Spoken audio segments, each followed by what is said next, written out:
Sverige har vi en lag som heter socialtjänstlagen. Socialtjänstlagen säger att du som förälder är skyldig att se till att ditt barn är i trygghet. Du får alltså inte släppa iväg ditt barn att leka med okända människor i ett crackhouse, till exempel, för det vore farligt för barnen. Du får inte se till att barnen är ute och leker på en farlig plats där de kan utsättas för våld eller brottslighet eller någonting annat. Du ska som förälder se till att ditt barn mår bra och är tryggt i alla lägen. Det är din skyldighet enligt socialtjänstlagen. Samtidigt så har vi en annan lag som heter skoltvång. Och då tänker du kanske att, ja, vad är problemet? Det här är problemet.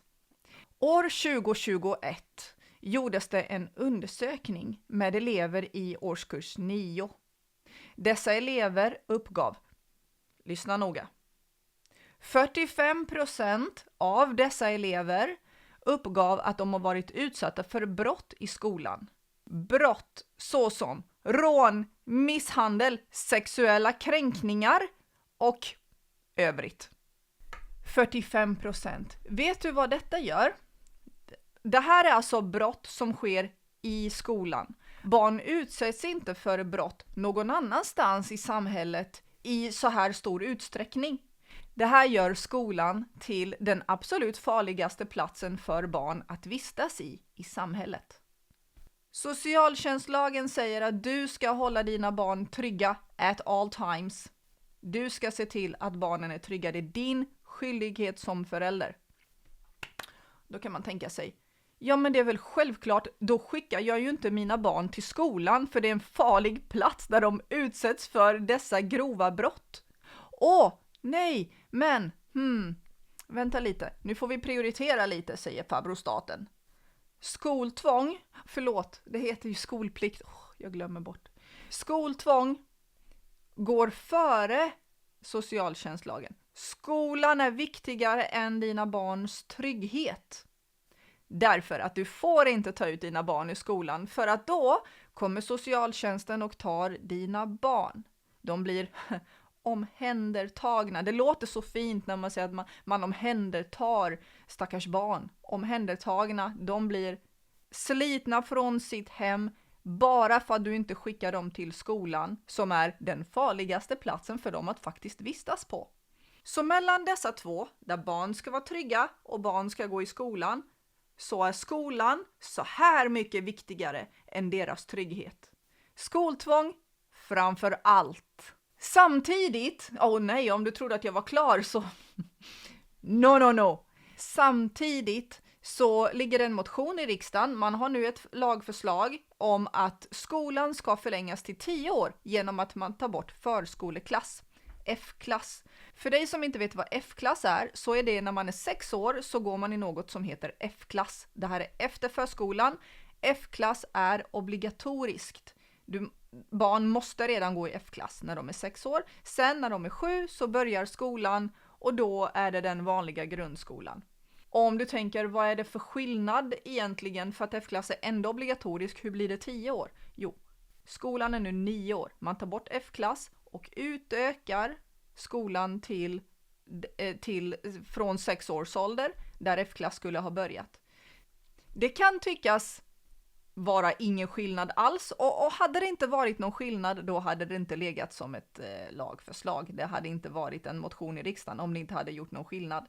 Men varför vill man göra den till skolan? Därför att då omfattas 6-åringarna av läroplanen. Och du som har varit här tidigare vet mycket väl vad läroplanen innebär. Vi har pratat om det otroligt mycket på den här kanalen. Och om du inte vet det så kan du gå tillbaka lite. Eller så kan du läsa mina texter om queer theory på min hemsida aidareva.com. Men en snabbis då, den nya läroplanen innebär att sexualkunskap lärs ut i många ämnen nu. Sex har fått ett jättestort område i nya läroplanen. Och så vill man nu få in de mindre barnen i det här också. Så när jag pratade om detta för 2 år sedan, ni som sa att men Aida, det vet du väl att det inte är bla bla bla. Du vet att inte det här täcks av det här, för det här är bara för de äldre barnen. Oh well. Vad var det jag sa? Genom att få in dem i skolan tidigare så går de under läroplanen i alla fall. Kom ihåg att de gör aldrig de här sakerna. De här makthavarna, de här organisationerna som vill göra de här samhällsförändringarna. De gör aldrig allting i ett enda svep. Ser du inte det än? Och anledningen till att de inte gör det, det är för att sådana som du ska säga att nej, det där är bara konspirationsteorier, så gör man ju inte. Utan man gör det här under ett antal år. Litet steg i taget. Steg för steg för steg.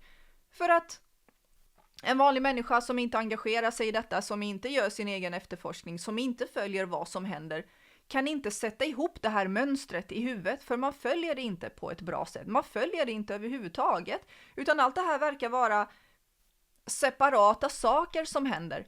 Men allt har en plan i bakgrunden, och det är det som jag försöker visa här. Så när vi har sett läroplanen och den här matrisen som har att göra med att barn och allt yngre barn ska lära sig om sex och onani och sådana saker i skolan. Allt det här sker steg för steg. Samtidigt så ligger det också ett förslag om att förskolan ska bli obligatorisk från 2 års ålder. Vilket innebär att du får ännu mindre tid med dina barn. När ska du få träffa och uppfostra och umgås med dina barn? När ska anknytningen ske? När ska man ha tid att bygga en stark kärnfamilj där familjen hänger ihop, där barnen får lära sig grundläggande värderingar? Aldrig. Which is the point? De vill ta dina barn ifrån dig tidigare, så obligatorisk förskola från 2 års ålder. Och sen börjar läroplanen från 6 års ålder. Och sen så ska de gå i skolan hela den vägen. Och hur mycket får du träffa dina barn? Absolut ingenting. Du får träffa dem 1 timme vid middagen. Efter att du har åkt från jobbet och behövt handla mat och göra alla sådana viktiga saker inför kvällen för att sen laga mat, så är det 1 timme kvar där du får träffa ditt barn innan de behöver gå och lägga sig. Var är den tiden där du ska få umgås med dina barn? Staten äger dina barn. Har du inte sett det än så vet jag inte, men jag vill gråta för din skull. Om du inte ser vad det är som händer, om du inte ser hur sjukt det här samhället är. Speciellt ett sånt systemfel, men de måste till skolan oavsett om de blir utsatta för sexuella kränkningar, rån, misshandel. Förklara för mig var ni som familj och du som förälder får resurser och en grund att ta hand om din familj. Det enda sättet är att hoppa ur ekorrhjulet, och det enda sättet att göra det är att lämna Sverige. För att det här är vad Sverige vill. De vill ta dina barn så tidigt som möjligt till skolan, ha dem i skolan så länge som möjligt. Enligt Brå, det här är deras siffror, så är skolan den farligaste platsen för barn att vistas i samhället. Försök förklara för mig hur det här är tänkt att funka för familjer. Bara försök. När vi ändå är inne på ämnet skoltvång, det spelar ingen roll att det heter skolplikt eller vad de vill kalla det. I call it what it is. Det är skoltvång, det är vad det är. Att man sen vill kalla saker för lite finare grejer, sånt fungerar inte hos mig. Jag säger det som det är skoltvång. När vi ändå är inne på ämnet skoltvång, så har många den här idén av att antingen är man i skolan eller så är man obildad och dum i huvudet. Hur många sätt finns det för oss vuxna att utbilda oss på? Hur många som helst. Vi kan gå deltid på utbildning och vi kan plugga deltid hemma. Vi kan plugga på distans helt och hållet. Vi kan plugga i ett annat land, vi kan plugga på ett annat sätt genom online-skola. Det finns så många sätt för oss att utbilda oss på. Varför finns den möjligheten inte för barn? Men det är viktigare att tvinga barn till samhällets farligaste plats. Oavsett vad. Oavsett det. Och då ser du att det är närvaron. Att de är inte hos dig. Att de är ifrån sina viktigaste människor som är föräldrar. Att de är ifrån dig någon annanstans. Och att någon som staten har godkänt ska utbilda dem. Det är alltså inte du. Du som förälder kan inte säga att men jag vill ha den här experten på whatever, matematik, geografi. Jag vill att han ska utbilda mina barn för han är uppenbarligen bäst på det. Han är en professor inom detta. Jag vill ha honom hemma hos mig ett par timmar om dagen så han kan utbilda mina barn. Åh nej. Staten måste ha godkänt vad som ska läras ut till dina barn och vem som gör det. Vilka influenser dina barn får in i skallen hela dagarna. Jag kan inte göra det tydligare. Jag ber dig, gör din efterforskning. Jag ber dig, tänk kritiskt. Jag ber dig, plugga lite om anknytningsteorin, om barn. Precis lika mycket forskning som du gör när du ska skaffa den nya jävla smart-tvn. Gör lika mycket efterforskning i barnpsykologi. Det finns så många sätt som man kan göra det här på. Det finns så många sätt som man kan utbilda sig och lära sig. Men jag ser att människor är mycket mer investerade i att utforska en ny iPhone, en ny bil och läser på om vilken hämtmiddag de ska ha. Mycket mer än barns psykologi och vad barn behöver under sin viktigaste utvecklingsfas. Och det skrämmer vettet ur mig. Och inte bara skrämmer, det visar mig, det är allt bevis som jag behöver.